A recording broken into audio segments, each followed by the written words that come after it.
History feels permanent. We grow up believing that the past is fixed, written, recorded, sealed in books, carved into timelines, protected by institutions. We are taught that history is something we receive, not something we question.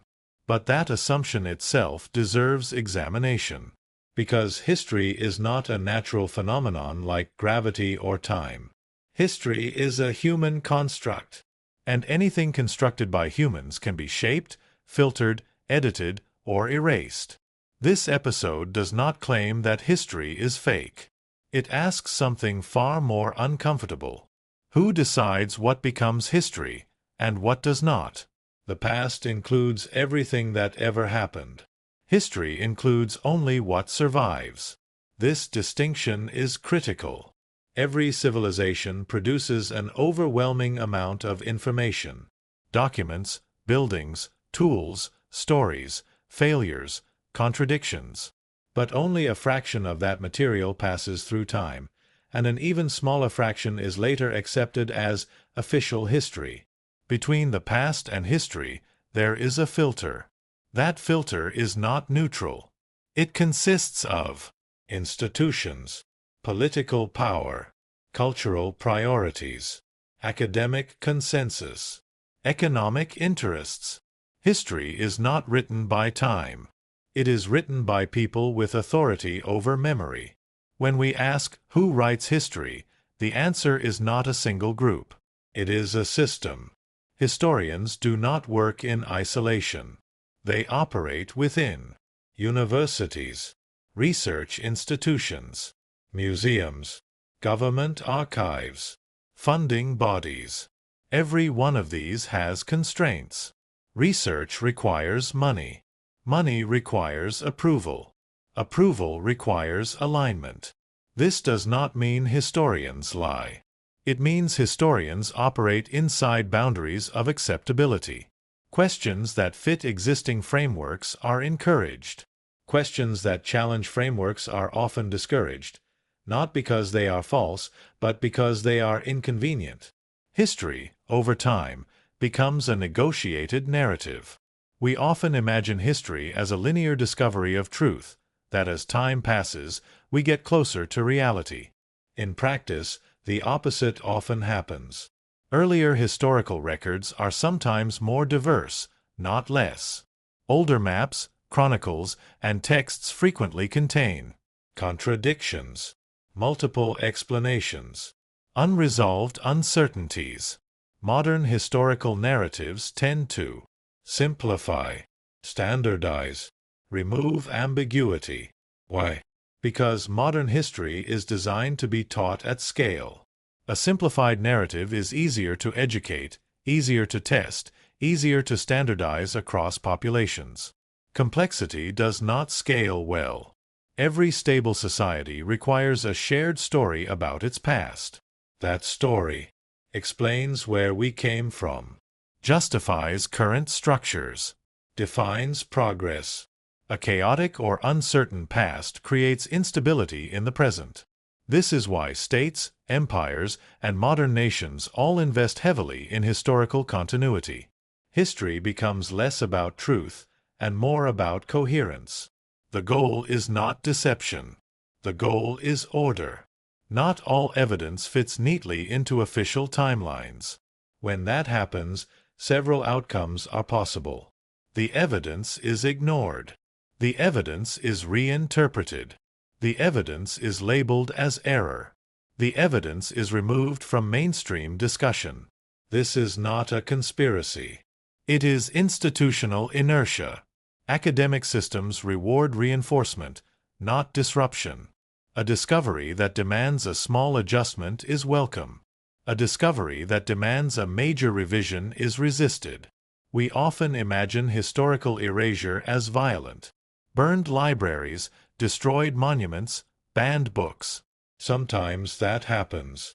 But more often, history is rewritten quietly. Through new textbooks replacing old ones, updated museum displays, revised terminology, narrowed definitions. No announcement is made. No debate is televised. the old narrative simply fades. One of the clearest examples of historical filtering appears in old cartography. Early modern maps often depict vast undefined regions, named territories no longer recognized, borders that do not match modern understanding. Over time, maps become more precise, more uniform, more aligned with modern geopolitics. This creates an illusion of increasing certainty. But sometimes, what disappears is not error, but possibility. Certain historical questions are not disproven, they are simply avoided. Not because they lack merit, but because they lack a safe academic home. Once a topic becomes associated with fringe speculation, online misinformation, sensationalism, serious inquiry into that topic becomes professionally risky. This is how entire areas of history can become intellectually abandoned. In the modern world, media plays a role once held by scribes and chroniclers. Media decides what is visible, what is ignored, what is framed as absurd. When media reinforces academic silence, the effect multiplies. A topic that is not taught and not discussed becomes invisible. At this stage, we are not talking about giants. We are not talking about Tartaria. We are not talking about lost civilizations. We are talking about mechanism. Understanding how history is filtered is essential before examining specific claims. Otherwise, every anomaly will look like fantasy, or every fantasy will look like suppressed truth. One of the greatest obstacles to understanding history is the demand for certainty. Either something is completely true or completely false. Reality is rarely so simple. Many historical questions exist in unresolved space. Rejecting that space leads to two extremes: blind belief, blind dismissal. Both are forms of intellectual surrender. The most responsible way to approach history is not as a courtroom, but as a conversation across time. Evidence speaks. Interpretation responds. Revision continues. History is strongest when it remains open. We live in an age of information abundance, yet historical understanding is narrower than ever. Access does not guarantee depth. If we do not understand how history is shaped, we cannot recognize when it is being simplified beyond honesty. In the next part, we will examine modern media more closely, not as a mirror of reality, but as a filter. Because before history reaches textbooks, it passes through headlines. And what survives that process shapes what future generations will believe was obvious. Media as a filter, not a mirror. If history decides what a society remembers, then media decides what a society sees. We often believe media reflects reality, that it shows the world as it is. But media does not function as a mirror. It functions as a filter. And what passes through a filter is not everything, only what fits. Most people do not experience history through archives, manuscripts, or primary sources. They experience it through headlines, documentaries, news articles, educational videos, social media summaries. By the time historical information reaches the public, it has already passed through multiple layers of selection. What we call public knowledge is not raw data. It is curated reality. This does not automatically imply manipulation, but it does imply choice. And every choice has consequences. Media operates on attention. Attention is limited. Time is limited. Space is limited. So editors, producers, and platforms must constantly ask, what is interesting? What is relevant? What is safe? What aligns with expectations? Stories that reinforce existing understanding move easily. Stories that require explanation struggle. Complexity loses to clarity. Nuance loses to narrative. This is why simplified history dominates media space. Media is not only cultural, it is economic. Visibility costs money. Research costs money. Verification costs money. Sensational claims require less verification than careful analysis. A shocking image travels faster than a cautious footnote. This creates an imbalance. Extreme claims dominate attention. Moderate, careful research disappears. Ironically, this dynamic harms serious historical inquiry. Because when misinformation spreads loudly, responsible scholarship retreats quietly. Media does not only decide what you see, it often decides how you think about it. This is called framing.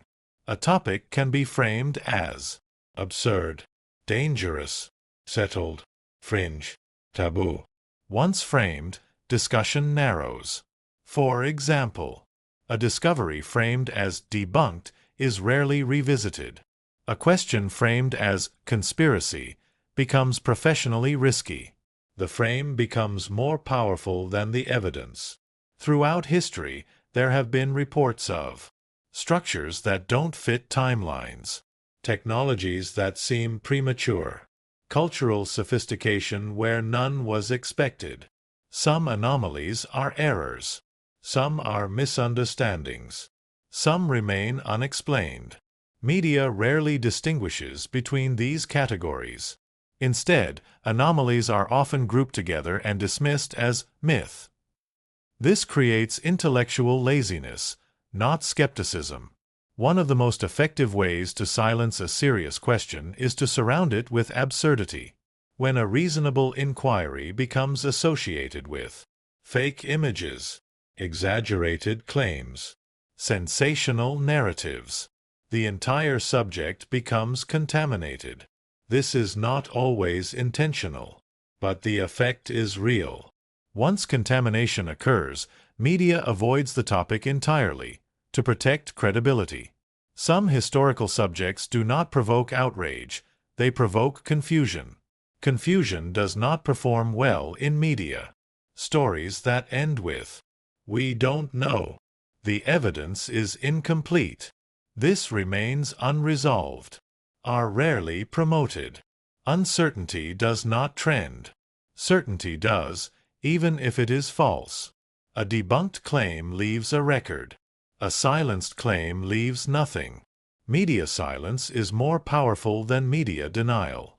When a topic is ignored rather than challenged, the public assumes it is irrelevant or already settled. In reality, it may simply be uncomfortable. Social media amplifies everything, but unevenly. Algorithms favor emotion, shock, simplicity, identity affirmation. They do not favor slow reasoning, context, academic caution. This creates a paradox. Fake historical claims spread rapidly.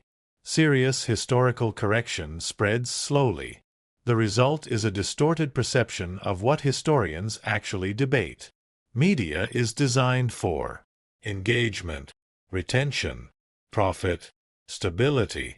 Historical truth often requires time, doubt, revision, discomfort. These goals are misaligned. This does not make media malicious. It makes it unsuitable for deep historical understanding. Over time, media repetition creates a sense of inevitability. What is shown repeatedly feels normal. What is absent feels impossible. This shapes public imagination. Entire historical possibilities become unthinkable, not because they are disproven, but because they are unseen. Studies of ancient civilizations, pre-modern technology, and nonlinear development are particularly vulnerable. They require interdisciplinary work, lack simple conclusions, challenge progress narratives. Media prefers clear beginnings, clear endings, clear villains or heroes. History rarely provides these. Before examining specific claims, Tartaria, lost systems, forgotten infrastructure, one must understand the media environment in which those claims exist. Otherwise, fake claims appear equal to real ones. Skepticism turns into dismissal. Curiosity turns into ridicule. Understanding the filter is essential. In the next part, we examine what happens after media contamination occurs. How legitimate questions become permanently associated with myth. And how myth is sometimes used to bury reality. Not by deception, but by association. Not all myths are born from ignorance. Some myths are created by proximity. A reasonable question placed next to an absurd claim will eventually inherit the absurdity. This is not an accident of history. It is a pattern. Most people assume ideas are rejected because they are disproven. In reality, many ideas disappear without ever being examined. They are not defeated by evidence. They are defeated by association.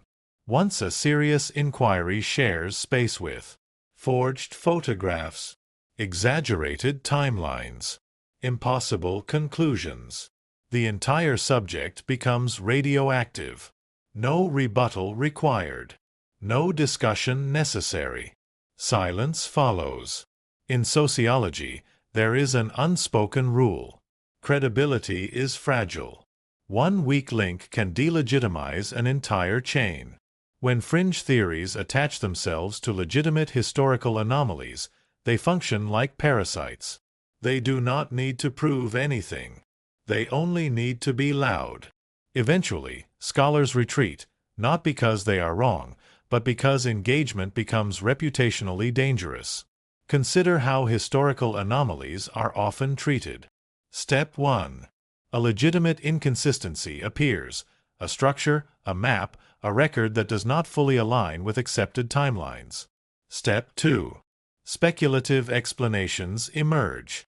Step 3. Exaggeration escalates speculation into fantasy. Step 4. Media labels the entire topic myth. The anomaly is never resolved. It is simply buried under narrative noise. Contrary to popular belief, mythification does not always serve power. Often, it serves simplicity. Institutions benefit from stability. Media benefits from clarity. Education systems benefit from standardized narratives. A messy past is expensive to teach. Myths simplify complexity by making it ridiculous. One of the most damaging intellectual habits is binary thinking. Either everything is true or everything is fake. History does not work this way. A forged image does not invalidate a real structure. A false claim does not erase a legitimate question. But once myth takes over, nuance collapses. In the digital age, attention is currency. Creators who exaggerate gain visibility. Creators who qualify lose momentum. Over time, sensational voices dominate search results. When academics later attempt correction, they appear reactive, even defensive. The public rarely distinguishes between the two. Debunking is often reactive. It responds to the loudest claim, not the strongest evidence. As a result, weak claims get attention. Strong anomalies remain ignored. Debunking content simplifies complex issues into slogans. Fake, hoax, photoshopped. These labels end discussion rather than advancing understanding. A common pattern emerges. Identify the most absurd version of a claim. Publicly dismantle it. Implicitly dismiss all related inquiries. This strategy is effective because it feels rational. But it addresses the weakest argument, not the strongest. Public history increasingly resembles theater. Heroes and villains are emphasized. Ambiguity is removed. Uncertainty is edited out. In this environment, unanswered questions are seen as failures rather than opportunities.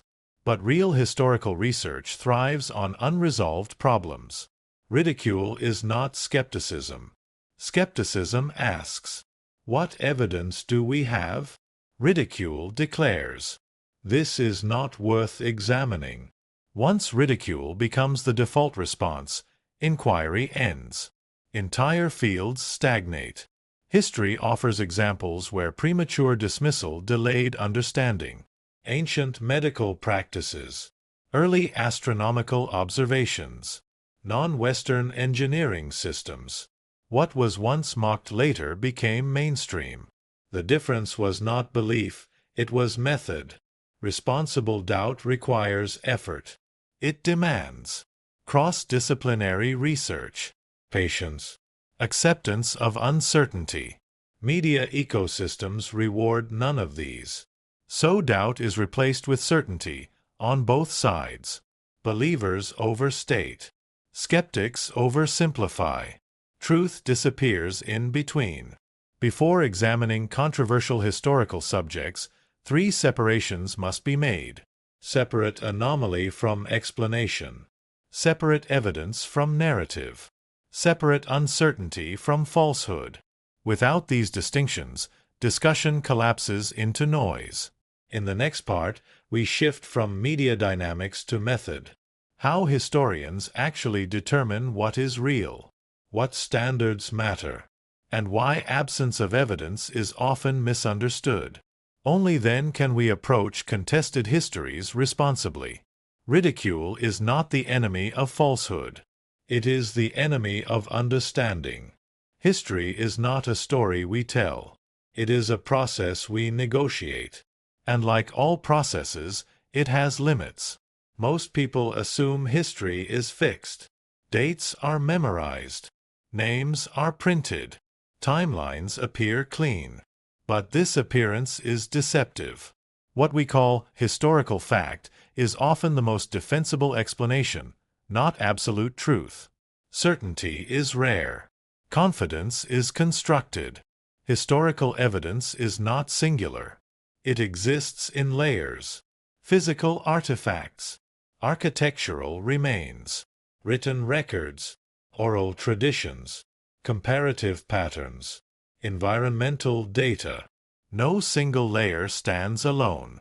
Evidence gains strength through convergence, not isolation. Written history is often treated as superior. Yet writing is selective by nature. Only a fraction of societies recorded events. Only elites were usually literate.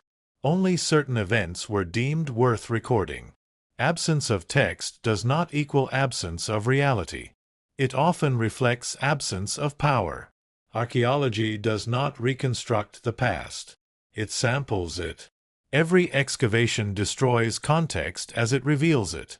What is uncovered is influenced by funding, political permission, research trends, preservation bias. Entire civilizations may remain invisible simply because their materials did not survive. History favors what lasts. Stone survives. Wood decays. Metal corrodes. Civilizations that built in durable materials appear advanced. Those who did not seem primitive, regardless of actual complexity. This is not evolution. It is material bias. Carbon dating is often misunderstood. It provides a range, not a date. Results depend on calibration curves, contamination, sampling method. When results contradict expectations, they are often dismissed as anomalies rather than re-examined. Dating methods are tools, not verdicts. An artifact without context is nearly meaningless. Once removed, its stratigraphy is lost. Its relational data disappears. Many early excavations caused irreversible damage. Later interpretations rely on incomplete records. What we think we know may be reconstructed from fragments of fragments. One powerful but underused approach is comparison. When distant cultures develop similar architectural solutions, parallel technologies, matching symbolic systems, questions arise, not of contact necessarily, but of shared constraints and intelligence. Similarity alone proves nothing, but patterns deserve examination. No evidence often means No surviving evidence. No recognized evidence.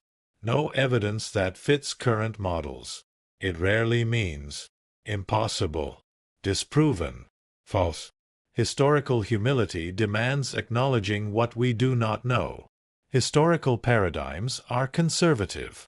They resist change because curricula depend on them. Reputations are attached. Careers are invested. New interpretations require overwhelming evidence, not because they are unlikely, but because change is disruptive.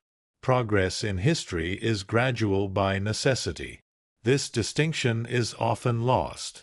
Asking, could this structure predate our current timeline? Is not the same as declaring, this structure proves a lost global civilization. Responsible history begins with questions.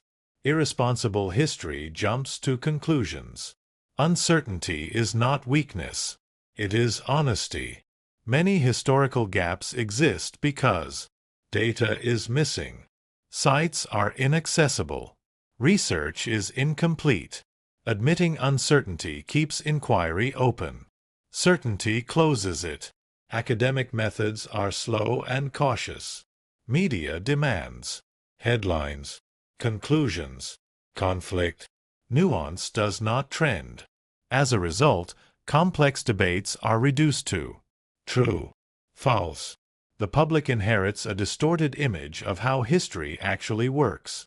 Certain questions persist across generations. Who built this? How was it done? Why here? These questions endure because answers remain incomplete. Persistence does not imply conspiracy. It implies limits of knowledge. In the next part, we confront the most sensitive issue: how institutional frameworks, academic, political, and cultural, influence which histories are explored and which are quietly avoided. This is not about censorship. It is about structure. History is not written by those who know the truth. It is written by those who can defend an explanation. History is not shaped only by evidence. It is shaped by systems. Historical research does not happen in a vacuum. It operates within universities, museums, funding bodies, peer review systems, national narratives. These structures are not evil. They are organizational. But organization always produces boundaries. Researchers do not choose questions freely. They choose questions that can be funded, can be published, can be defended, can advance careers. A question that challenges foundational assumptions carries higher risk, not because it is wrong, but because it is harder to support institutionally. Peer review is often misunderstood as absolute truth validation. In reality, it is a quality filter, a conformity check, a methodological safeguard. It does not ask, is this idea true? It asks, does this fit within accepted frameworks? This distinction matters. Every academic field has dominant models. These models guide research, define terminology, frame interpretation. Challenges to the model require exceptional evidence, extraordinary clarity, overwhelming consensus. This is not suppression. It is structural inertia. In history, being wrong is costly, but being different is often costlier. Researchers risk funding loss, professional isolation, reputational damage. As a result, many anomalies are archived, footnoted, deferred, quietly ignored, not denied, just not pursued. History serves identity. Nations rely on origin stories, heroic narratives, continuity myths. Discoveries that disrupt these narratives can be uncomfortable. Thus, research emphasis often aligns with cultural cohesion, educational simplicity, political stability. This influence is subtle, but real. Museums do not display everything. They curate. Curation requires choices. What to show, what to store, what to contextualize, what to omit. Storage rooms often contain more than exhibition halls. Absence from display does not equal insignificance.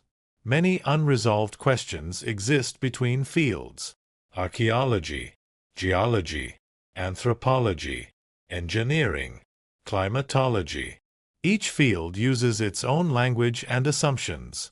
When questions fall between disciplines, they are often ignored because no one owns them. Funding becomes unclear. Peer reviewers lack scope. Knowledge fragments. Modern research is fast. Publish or perish. Long-term investigations, decades-long projects, are rare. Some questions require slow excavation, repeated testing, generational scholarship. Speed discourages depth. When institutions move slowly, alternative narratives fill the gap. These narratives arise because questions remain unanswered. Explanations feel incomplete. Curiosity seeks resolution. Some alternatives are speculative. Some are misguided. Some highlight real inconsistencies. Dismissing all of them equally is intellectually lazy. Public discourse often splits into official history. Everything is fake. Both extremes fail. Reality lies between evidence-based caution, open-ended inquiry. Healthy skepticism is not rejection. It is disciplined curiosity. There is a crucial distinction. Control implies intention. Constraint implies limitation. Most historical boundaries are constraints. Limited data, limited methods, limited time, limited resources. Assuming control oversimplifies reality. Sometimes, instead of answering a difficult question, institutions reframe it. Instead of, "How was this built?" the question becomes, "Who symbolically represented power here?" Instead of, "Why does this structure not fit the timeline?" the question becomes, "What cultural meaning did it hold?" Reframing is not deception, but it can redirect inquiry away from mechanics. Most historians share an unspoken understanding. Some questions are unsolved, uncomfortable, unresolved. But unresolved does not mean unimportant. It means waiting. In the final part, we confront the audience directly. How should we, as viewers and thinkers, engage with unresolved history? What does responsible curiosity look like? And how do we avoid turning mystery into mythology? Institutions do not erase history. They narrow the paths by which we search for it. The unknown is not the enemy of history. Misunderstanding it is. Humans are pattern-seeking beings. When faced with gaps, we instinctively fill them. Silence feels uncomfortable. Uncertainty feels unfinished. This is why unresolved history attracts speculation, mythology, alternative narratives. Not because people want to be misled, but because they want coherence. There are two intellectual traps. The first, if we don't understand it, it must be fake. This rejects inquiry. The second, if we don't understand it, it proves everything we imagine. This abandons discipline. Both positions destroy learning. Truth lives between skepticism and openness. One of the most common errors in alternative history discourse is collapsing the distance between asking a question and asserting an answer. For example, asking, "Could this structure predate the accepted timeline?" is not the same as claiming, "This proves a lost advanced civilization." Responsible inquiry stays in the question longer. History is not binary. Most conclusions are probabilistic. What matters is how likely an explanation is, compared to alternatives, given available evidence. Extraordinary claims require not dismissal, but proportionally strong support. Science and history are tools. They are not belief systems. Respecting them does not mean assuming infallibility, but rejecting them entirely removes any shared ground for discussion. Methodology is the language that allows disagreement without chaos. Admitting uncertainty is not weakness. It is intellectual maturity. Many historical mysteries remain unsolved because evidence is incomplete, data is contradictory, research is ongoing. Saying, "We don't know yet," keeps investigation alive. Possibility invites exploration. Proof demands verification. A possibility can be discussed freely. Proof must survive scrutiny. Confusing the two leads to belief replacing reasoning. Digital platforms reward clarity, drama, confidence. Nuance performs poorly. As a result, complex issues are simplified into heroes versus villains, truth versus lies, awakened versus blind. Reality rarely fits these shapes. When ideas become identity, evidence becomes irrelevant. At that point, criticism feels like attack. Disagreement feels like betrayal. History should never be something we belong to. It should be something we examine. Anomalies are valuable. They highlight limits of models, blind spots, assumptions. But anomalies are starting points, not conclusions. They ask us to look closer, not leap further. Responsible curiosity asks better questions, compares multiple explanations, accepts uncertainty, resists sensationalism, remains patient. It values process over payoff. History is a reconstruction, not a recording. Time erases materials, voices, context. What remains is partial. Understanding this humbles us. As viewers, listeners, readers, we are not passive. We choose what we accept, what we question, what we repeat. Critical thinking is not suspicion of everything. It is evaluation of claims. This series is not here to declare hidden truths, expose secret masters, rewrite history overnight. It exists to slow down thinking, restore complexity, respect uncertainty, reopen legitimate questions. The past is not a puzzle waiting for a single solution. It is a landscape partially visible through fog. Walking carefully reveals more than running blindly. The unknown is not proof of deception. It is an invitation to think better.